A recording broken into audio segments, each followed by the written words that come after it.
Au début de leur histoire, quand ils se cachaient des paparazzis, ils étaient ici. Pendant un mois, ils dormaient ici. Il arrive, la première chose qu'il me dit, je me jette dans la gueule du loup. Je dis, t'inquiète pas, il n'y a pas de télé-réalité, il n'y a pas de micro, il n'y a pas de caméra.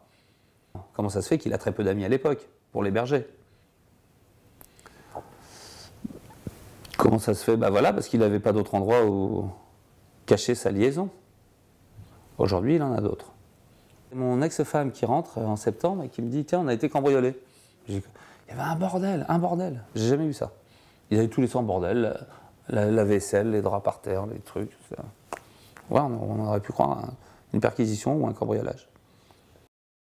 Un scoop se vend très cher si tu as 3-4 magazines qui font de la surenchère. Là, personne n'en voulait.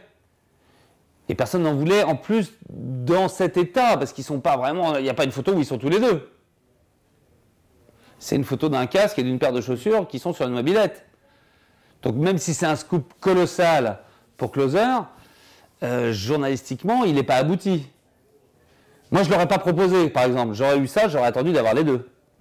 Je pense que j'aurais attendu longtemps parce que on a compris avec le système mis en place, la procédure mise en place, qu'en fait, ils n'étaient jamais ensemble dans la rue. Même tous les deux en casque.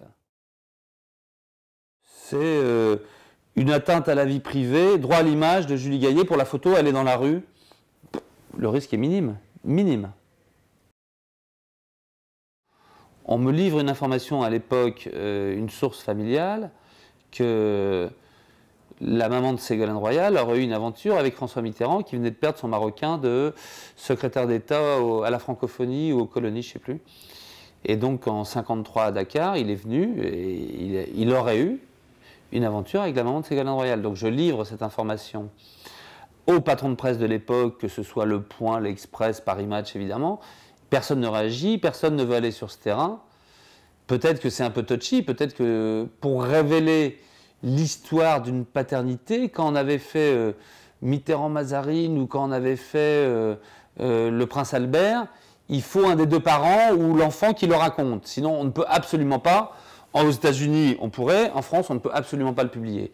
Donc, j'explique cette histoire sur laquelle je n'ai évidemment pas enquêté, puisque je n'étais chargé par aucun média de le faire.